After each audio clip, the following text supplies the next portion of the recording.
Hey y'all, bisou, it's Snusha with Plantu Lala, and I'm coming at y'all today because I am fresh off of pruning an avocado tree, and so I am coming at y'all with some insight on what an arborist is looking for when they are pruning.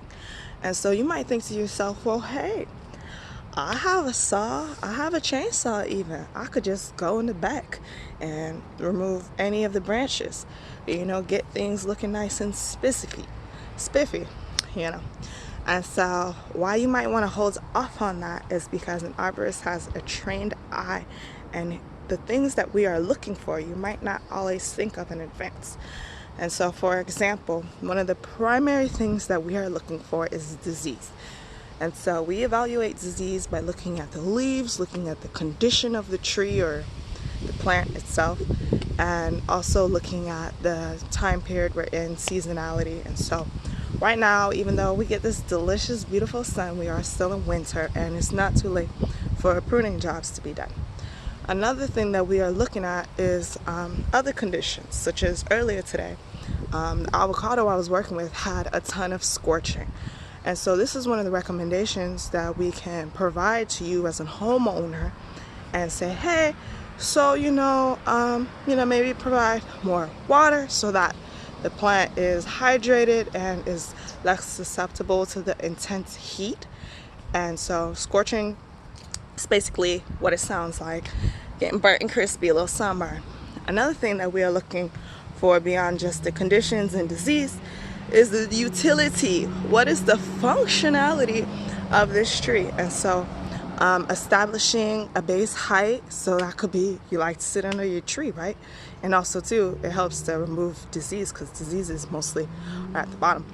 And so removing some of the branches so that we have that beautiful shape that is associated with your tree. Which brings me to my next point. Codominant stems. This is a big one. I see this everywhere, like literally everywhere. And it's best to train a central leader from juvenile state, but it can be rectified even a few years into it. Sometimes it's a little tricky, and we can't really have that central leader if there's been so much years of mismanagement.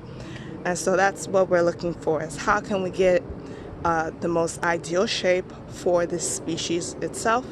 And this helps when you think of tropical storms, hurricanes, tornadoes. We get all of those, and to make sure that they're not tipping over and that they have a really strong support system.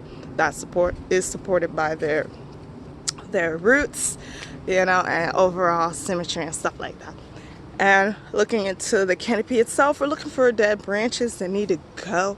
We're looking for water spouts. We're looking for a number of different things so that we can maintain the health of your tree and really help to produce fruit if need be, help to promote shade, a nice juicy looking canopy, making sure that everything's just flowing. So there are literally, I can go on and on all the wonderful things that we as arborists look for when we are out there hacking away at your tree.